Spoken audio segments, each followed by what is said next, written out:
Hey guys, welcome back to another interesting video of how to guide. In this video, I am going to show you how can you fix follow limit exceeded problem into your Twitter. So without any further ado, let's dive right into this exciting video.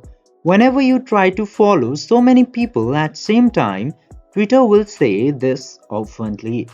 What it means is you cannot follow or should not follow this many peoples at same time because algorithm will see it as the suspicious activities or done by any kind of artificial intelligence.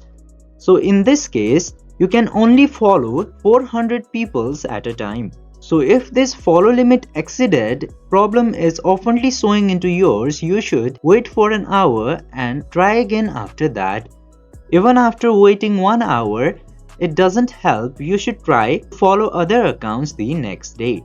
I hope this video was helpful for you. If yes, don't forget to like, share and subscribe to the channel to never miss another update. Thank you for watching the video.